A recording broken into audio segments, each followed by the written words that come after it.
Welcome to the podcast of the American Diversity Report, where we interview unusual change makers and innovative leaders who make a difference. I'm Deborah Levine, your host and editor of the ADR, and with me today is Daphne Jones. She is a Fortune 500 WOC board member and author of Win When They Say You Won't. Break through barriers and keep leveling up your success. Welcome, Daphne. Thank you so much, Deborah, and hello to everyone that's on this platform listening to us today. Yes, indeed. I know they're eager to hear all about your work, but let's start with something personal. How'd you get involved in all of this? Well, all of this is a big thing. If you just think about all of the things that I've done, from being a corporate officer to being a senior vice president to having had teams in every continent in the world except Antarctica, having traveled to every continent in the world except Antarctica, having had $100 million budgets, being the highest ranked leader at GE Healthcare IT, GE IT, before I retired several years ago, to being on 3 company boards, public boards, to being the CEO of my own startup, to being an author. I started with my poor Jamaican immigrant parents, who my mom washed bedpans out at a hospital. That was her job. And my father was on the assembly line at his job on the midnight shift. And so they came from Jamaica to the United States to seek the golden opportunity to get us, their children, to grab the brass ring. And she always said to me, Daphne, you have to think above your lived reality, your lived circumstances, because if you live where you are and think where you are, you won't get out. You won't grow up. You won't level up. Well, level up wasn't her word. That's a new word. But she was basically saying that. But at the same time, I was told by a high school counselor that I would not amount to much. So I should only become a secretary. And only is not my word per se. He just said, I'm not going to make it in college. I'm not going to make it in business. What is right for me will be somebody who takes dictation and does typing. So I had these 2 conflicting stories that were coming into my mind. And I did listen to my counselor. I ended up becoming a secretary, but then I wasn't a secretary for long. I said, I'm not going to be a secretary. I'm going to have a secretary. Yeah, that's going to be my future. And so then my mother's teaching came roaring back to me. And ever since then, I began to realize that the word impossible that other people told me was not, it was just their opinion. It wasn't a fact. And so I had to say, impossible is not impossible. Impossible really means inevitable. It's just a matter of time. So that became my mantra. And through ups and downs, hills, valleys, ice storms and heat storms and everything that could happen in a person's career, I just said, inevitable. It's inevitable. It's inevitable. And that is obviously a very simplistic way of saying how I made it. So that's how I got involved in all that, was listening to my mom. Mothers know best. There's no doubt about it. Absolutely. Absolutely. Even if she didn't know anything herself, she was undereducated, clearly, but she knew. And there's a lot of wisdom with somebody who doesn't really know. She had wisdom. It's amazing. Our mothers, they can't tell the future, but somehow they sense it. They do. Absolutely do. And My so I mother, decided that I wanted this book to, or my conversations with anybody, to reflect not only my mother's wisdom, but my experience. So people don't have to live through the same experience I lived through. They can kind of nip that in the bud and hopefully get on an accelerated curve to, be more than I am, to win more than I have, to go faster, further than I ever did. And that's sort of why I got involved with this. wonderful. I will share with you that my mother, during the 60s, when I was in high school, insisted that I take, for the first time it was offered, computer programming. And I said, no, I'm going to be a poet, a writer, a philosopher. And she said, This is not a suggestion, dear. And so I did, and I ended up being an IT director in the 1980s. What? Uh-huh. That's fantastic. At a technology company or a business company that used the technology? It was a business. It was actually called the American Jewish Committee in Chicago, Okay. Mm-hmm. where I was technically in charge of interreligious affairs.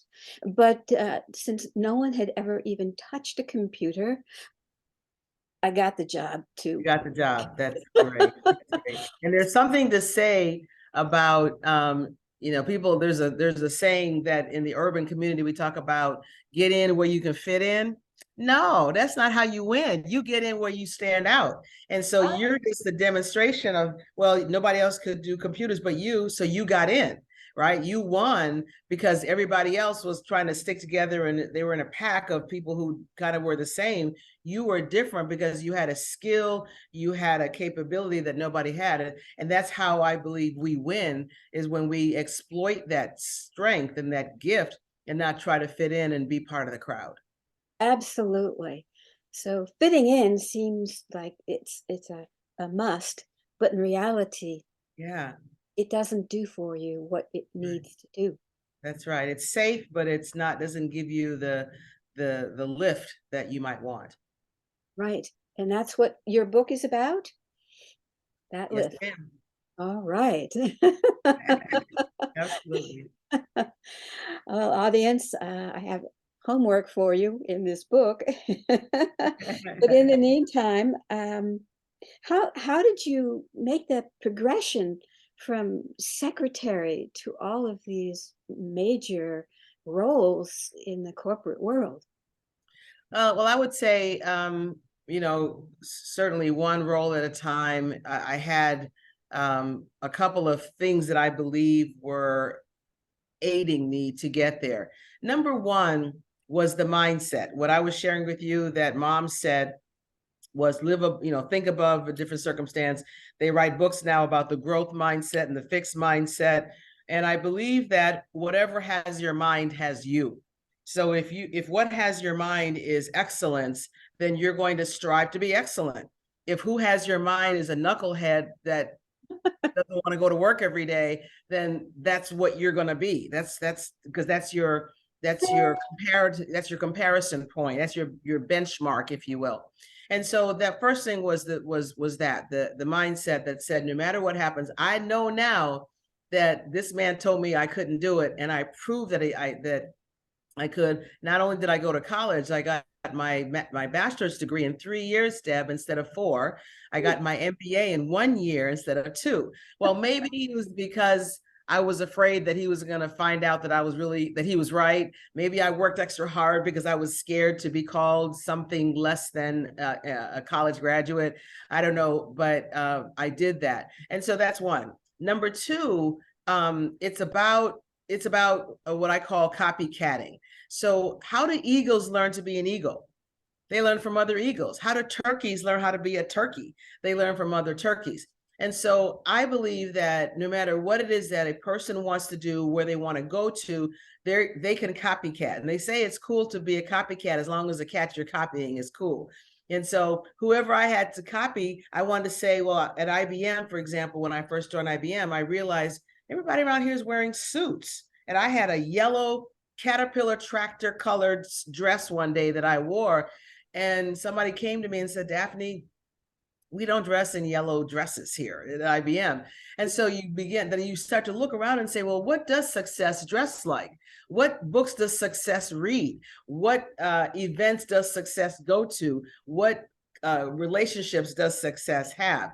And so you start looking at that. And so then you go to role models and copycatting to mentors and coaches and sponsors and accountability buddies. And it's those people who, by yourself, a little bit, but with everybody, everything, right? So if you can get around those people that know a little bit more or a lot more than you do, then all of a sudden they will infuse that into you, and you will then also know a lot more than you did. And so having the right stakeholders was the second thing. The third thing I would say, and final thing, was about having a vision for my future, a goal, something that was more than me just being a cork in the ocean going hither and yon with the waves that are going back and forth. Having a vision for what I felt I was really good at, knowing and understanding what was my purpose. And even though if I don't get to that point, I will still get closer to that point than if I had no vision at all. And so having learning as an IBMer, I learned the power of a project plan. I learned the power of having a purpose and having time bound, smart goals, if you will. And so I think those were the three: stakeholders, having a vision and a purpose and a plan, and having the right winning mindset. I have one point that I wanted to share is about Sun Tzu, who is the author of The Art of War. I saw that he had a quote that says that the successful warrior wins first and then goes to battle, while the losing warrior goes to battle and hope he wins. And again, well, where do you win? You win first in the mind, and then you go out and then you execute and win, as opposed to just kind of going wherever you want to go and then just hope one day that you might win. So it starts with truly deciding to have the right mindset. Amazing. So how old were you when you joined IBM? That's a great question, because I also skipped first grade. I love it. I was older than 8. That's probably 19, 20. Yeah, so actually 20, because I joined IBM in 1977. Now I'm telling my age. I was 20 years old. I was born in 1957, so I was 20. Yeah. Wow. That Yeah. was a while back. What was IBM like then? Well, IBM was white male, and there was certainly a few women. I think there was 1 or 2 women in the bullpen when I joined IBM in Peoria, Illinois. All the managers and branch managers and all that, they were men, and nobody had a computer on their desk. You had to, everything was still by paper, because they didn't have the personal computer right at that time, believe it or not. I joined IBM, and I think the PC first came available in 1978, 79. I can't recall the actual year, but it wasn't right when I joined. And so it was still very much a paper business. But it was my foray into STEM. And when I walked into a room anywhere, it was usually just me as a woman, maybe another white woman, maybe 2, but certainly very few, if any, people of color. But IBM was very regimented, and I enjoyed that. I enjoyed, I wasn't an entrepreneur in my spirit at that point. I just enjoyed, I guess that's how you grow up, is you just are told what to do. And they had this thing called Think. You always had this moniker called Think.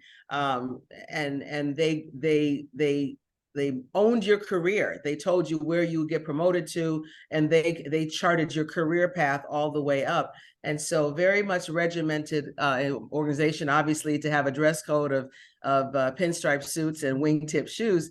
And I was fine with that, because I didn't know enough to say, let me be free.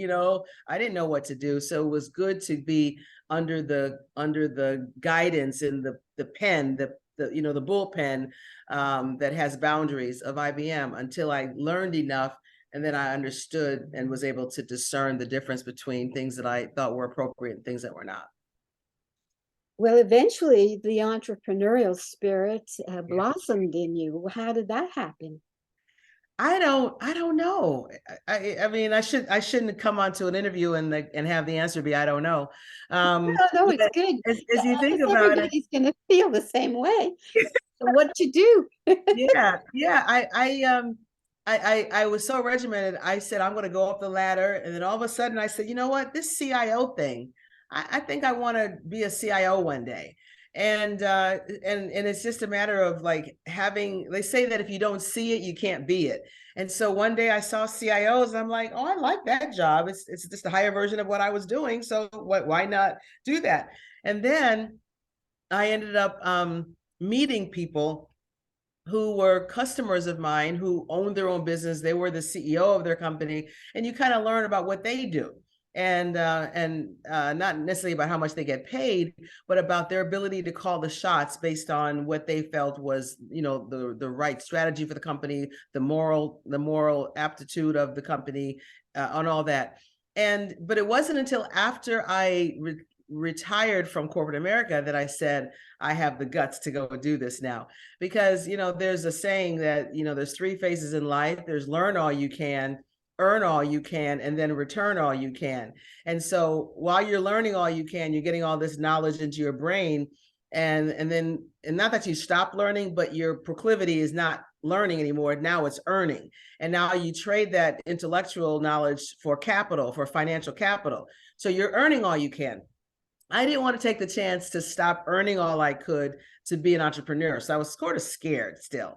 And so I didn't do that. Then I waited until I had what I would consider enough to get by, with my earned all I can, so I could then move to retire and start returning all I can, which is what I do with my book, which is what I'm doing when I speak to people, I coach people. I'm returning back either financially from a philanthropic standpoint, or I return back intellectually or experientially into people. And then it was at one point that I said, you know what, I could have my own company and be a coaching business. So it started there, and said I could get paid to, do this returning business. And so that's sort of what happened. And I went from one thing to another, and I said, how can I scale this idea? But I didn't start out nowhere near that until I'd say 2019. Wow, pretty recently. Yes, very much so. Yeah. When did you write the book? I started writing the book probably 10 years ago. I took this Strength Finders test, which I understand now was probably why I wanted to write the book. And in the Strength Finders, it has you answer a bunch of questions like, when do you thrive most? Are you the life of the party, or are you this, or are you that? And you answer enough questions, they tell you, here are your 5 strengths. Well, one of my 5 strengths was that of a maximizer. I like to take something or take nothing and make something out of it. I like to take something that's small and make something big. So I like to take people that are uninformed, unaware, underappreciated, undervalued, and help them grow and level up. And so I said, as I would see some notes or see some brilliant nugget of something, and I would write it down. And I would keep writing down other things, and I put it into my Word document. Next thing I know, Deborah, I had 50,000 words of stuff. Wasn't organized. It was just things. Then I started to organize it into themes and into logical progression. But I really started writing the book in earnest about 2 or 3 years ago, because when you have a big job, and this is not an excuse for anybody to use as an excuse, for me, because I had a big job, had a family and all that, I couldn't take 8 hours on a Saturday and say, I'm going to write my book today. On every Saturday, because Saturday was your day off. You do your groceries, you do your laundry, you also do some work during that time. So I didn't have time until I retired. And when I retired is when I said, I'm going to do this book right now, because if I don't, I'm going to just be mad at myself for the rest of my life. So 2 years ago is when I really put 2.5, let's say, I really put my pedal to the metal, and got it started and got it done in January. The first edit began in January of 2022. Wonderful. Yeah, I really like that you have made notes all along that you then put together in a book. Mm-hmm. And I'm hoping, audience, that you're listening to that and do the same, because this is how it gets done. Yeah, and I actually had multiple titles. Right now, the name of the book, well, not right now, the name of the book is Win When They Say You Won't. But I had like a page in the beginning of my Word document that was just title ideas, as an example. And one was Angel in the Marble. Another one was Jars on the Windowsill. Just different. So because that is what helped me to know where my book was going. And sometimes people write the book and then they name it. I had to sort of name the book before I could write it. It's just really funny. Like, what's the point I'm trying to raise here? So even though I'll meander through the point in the book, but I know that my destination is win. when they say you won't. So Angel in the Marble was an example of that, because Michelangelo was asked, how did you create this beautiful statue of this angel? And Michelangelo said, I saw the angel in the marble. So he had a square block of marble, and he chiseled and chiseled until he set her free.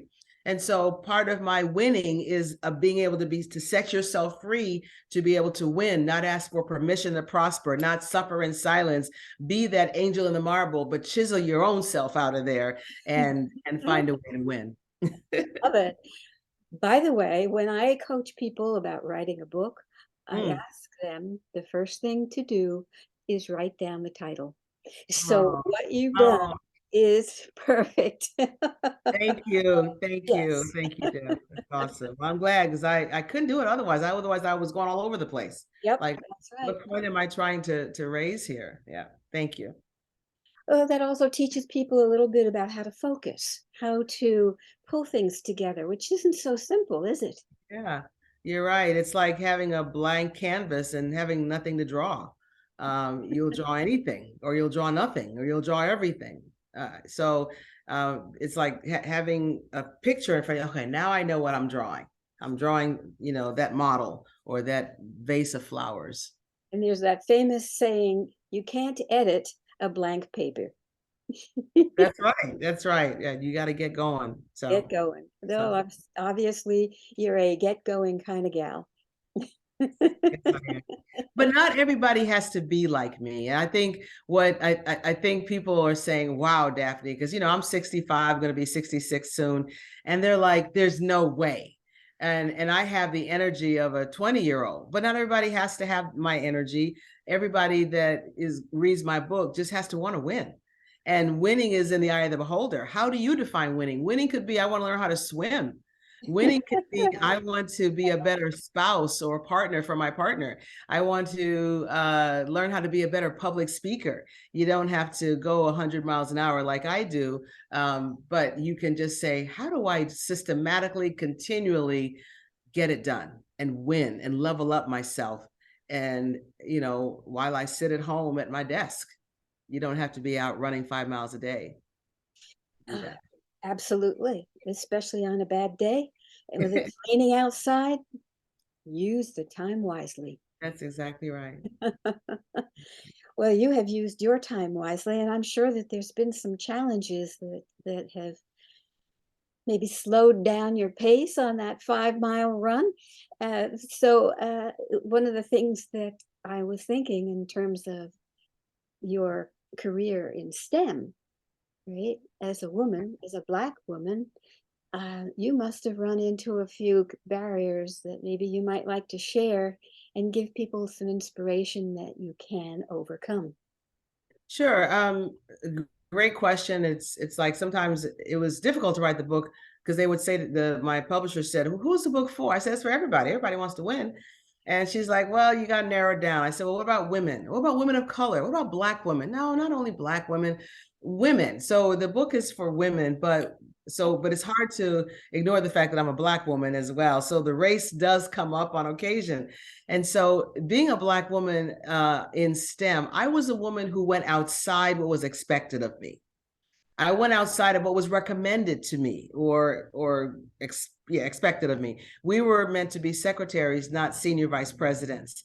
And I was designed in the man's mind, in the world's mind, to dream of things that Black women dream about, right? Not what white men dream about. Being a systems engineer as a Black woman in STEM, programming an RPG or assembler, installing computer systems, and being the one that a customer calls to say, can you help me solve my problem?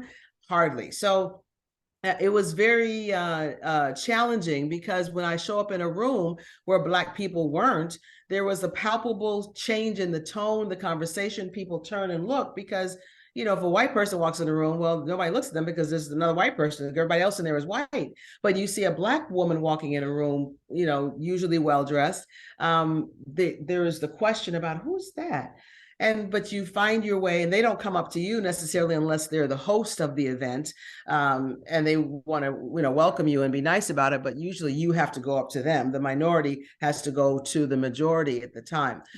So they were very curious about me, and at that point, and when you think about that, in working for a white boss, a white female, white male boss, whatever, they're not used to, unless they go to college and maybe study beside somebody of color, they're not used to necessarily what that person of color has to offer. So can you imagine me going to my boss and asking him or her to give me $100 million budget?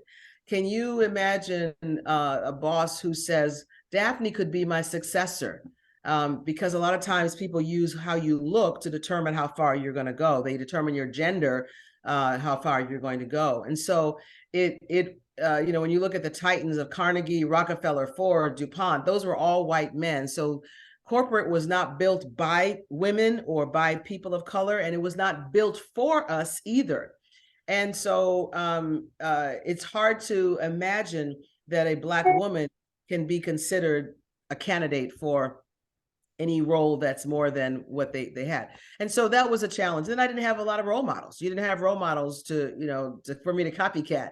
And so I ended up, which was to my advantage, I ended up meeting and connecting with and getting mentors out of people who didn't look like me. And that was really wise, because there was, 99% of them didn't look like me. Can you imagine me only trying to go find that 1% that did? So having people around me that didn't look like me, but knew how to play the game, knew what winning looked like, then that allowed me to be somewhat comfortable that I was going to know how to win. But the obstacles were, lack of role models, being, not being viewed as capable, because I look like somebody that should be taking care of your children, or somebody that should be cooking your dinner, or on a pancake box, for God's sake. And so it's sometimes hard to erase that paradigm when, I'm asking for $1 million salary, kind of a thing. So yes, indeed. Oh, you bring back great memories. Yeah, great memory. Oh yeah, when I was the Gal Friday in the Garment District, one of my jobs was to make the coffee, right? Yes. I was a Harvard graduate. I didn't know how to make coffee, so they had to teach me. Yeah. All right. And they probably they weren't happy with that, but there was no man Friday. They would have to teach the man too. So as much as they probably would have been frustrated with you, they would have been frustrated with the man. But somehow the man got away with not knowing. Yes, indeed. They Right? did indeed. And they all sat around, watched me fumble and make a mess, and laugh their heads off. Yes, exactly. And another thing that comes to my mind when I think about being the only one, or the one of the few, is the burden that you carry on your shoulders, where there are other Black women that are going to come after you, maybe not in this exact role, but in a role at that level or similar or whatever. And just imagine if I don't do it perfectly, even though it may not be my fault, just like, Gal Friday didn't know how to make coffee, neither did Guy Friday. But even if it wasn't your fault, you still somehow messed up. And just imagine then the next Black woman that comes after me for that job, and they say, you know what? They won't say this to her, but they'll say in their mind, you know what? The last girl was a Black girl and she didn't work out so well. So we're gonna take a pass on this Black woman.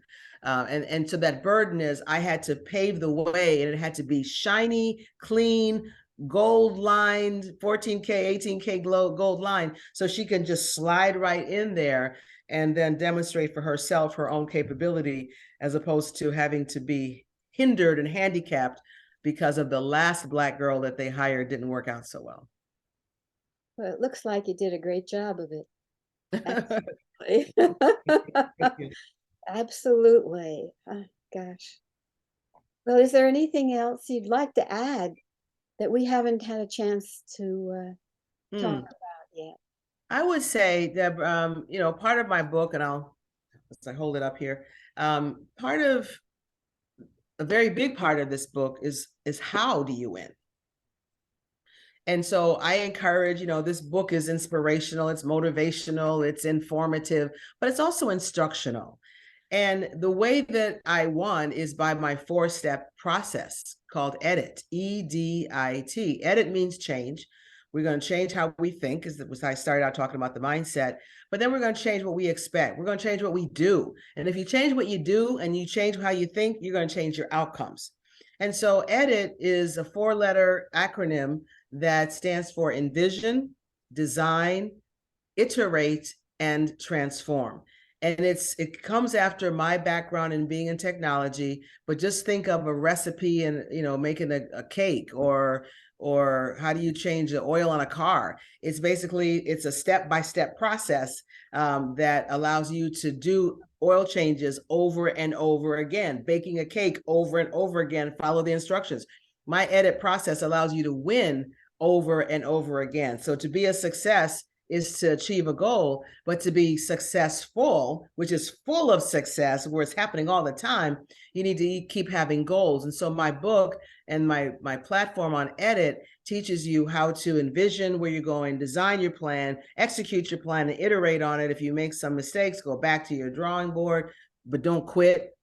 And then you transform into that person that you want it to be. That cake gets made, right? And then you go back to the beginning again and say, what's the next thing that I can win at? What's the next achievement that I can have? So I want everybody to know that it's not just a lot of stories about women, which there are stories about women and myself, but it's about how do you get through stuff? How do you handle when men talk over you in a meeting? How do you handle it when a man or a person repeats the same comment that you made 10 minutes ago, but they seem to get the credit for it, right? How do you not get asked to take notes and minutes in meetings because you're the only girl? And so there's things in there that also tells you how to do things, but then how not to do some things as well. Wonderful. It sounds like a real winner, as it were. Thank you. If anybody wants to buy the book or follow me, please go to DaphneEJones.com. DaphneEJones.com. And if you want to get a free introduction of the book or just read about the book, you can just add a /book there. So DaphneEJones.com/book. Well, audience, you heard how to get a hold of it. You heard why and how. Go do it. That's Thank as simple as that. you. Thank you so much, Daphne, for sharing your journey with us and inspiring us and instructing us. I know that there will be a lot of people who will want to hear this and share it. And I'm just delighted that we had this chance together. Thank you. Thank you. My pleasure indeed. And congratulations on so many years doing this. Thank you. It has been a true labor of love. Yeah. Take care. Thank you.